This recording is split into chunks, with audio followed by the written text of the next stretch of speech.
As grandezas P, T e V são tais que P é diretamente proporcional a T e inversamente proporcional a V. Se T aumentar 20% e V diminuir 20%, determine a variação percentual de P. De início, vamos apenas colocar as setinhas que mostram se é diretamente ou inversamente proporcional.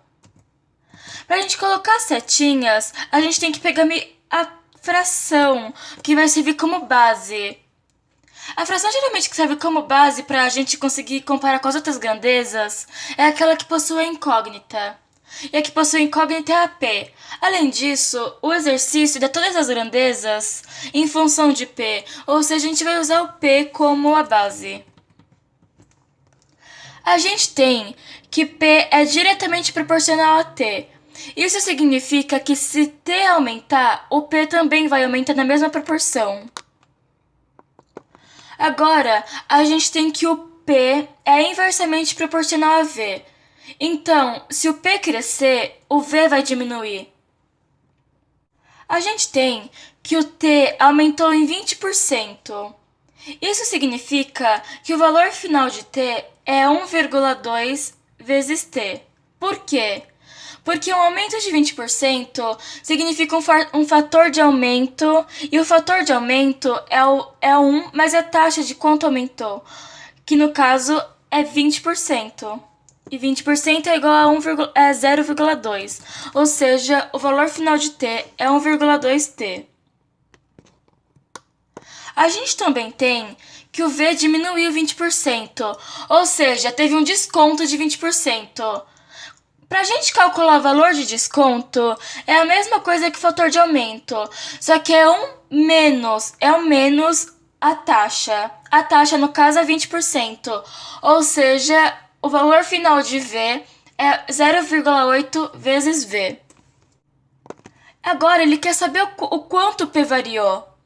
Porque tanto P quanto T quanto V são dependentes uns dos outros, porque são grandezas proporcionais, ou seja, eles sempre têm que manter uma proporção. Se um aumenta, o outro aumenta ou diminui numa mesma proporção, se for inversamente ou diretamente proporcional. E como a gente não sabe o quanto o P mudou proporcionalmente, a gente chama de X. O X vai ser a variação de P percentualmente. Para a gente conseguir relacionar essas grandezas, a gente vai transformar essas informações em frações, multiplicando tudo que tem em cima e tudo que tem embaixo, para conseguir achar constante. Vamos começar fazendo pelo que teve antes das mudanças. O que teve antes das mudanças são meio que valores originais, o P, o V e o T. Como o P e o T são diretamente proporcionais, a gente divide, porque a constante numa diretamente proporcional é dada por uma divisão. E como P e V são inversamente proporcionais, a gente multiplica, porque a constante numa inversamente proporcional se dá por uma multiplicação. E como é uma proporção, vai dar uma constante. E como a gente não sabe qual é essa constante, eu vou chamar de K. Nem preciso saber qual é a constante, mas eu só vou dar um nome para ela só para ficar mais fácil. Agora a gente vai ter que fazer isso com os valores depois que eles mudaram. Ou seja, depois que eles sofreram os aumentos, depois que eles sofreram os descontos. Vai ser o mesmo esquema do de cima. A única coisa que muda são os valores. Isso também vai dar igual a K, a constante. E não vai ser outra constante, vai ser a mesma constante. Vai ser o mesmo K. Porque, independente dos valores, eles são uma proporção. Já que eles são uma proporção, a constante vai ser sempre a mesma. Pode parecer complicado, mas, por exemplo, 30 dividido por 4. Pensa a fração 30 por 4. Se a gente simplificar, vai dar 15 dividido por 2.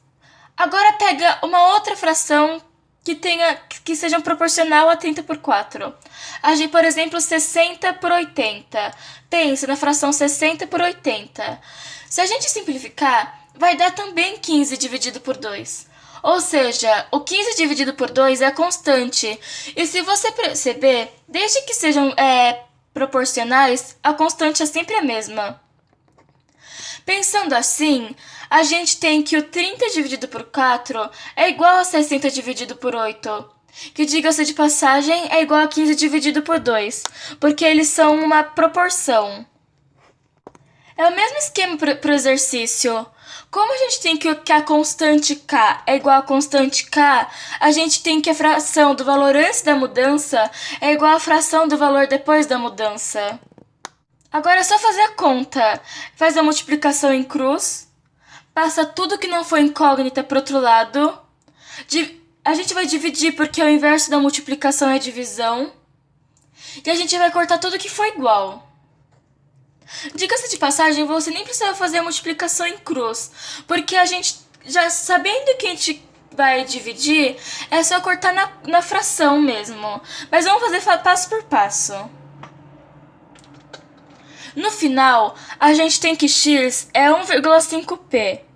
Isso significa que o p aumentou em 50%, porque o x que a gente achou é o fator de aumento. E como o fator de aumento é 1 mais a taxa, a gente tem que a taxa de 50%.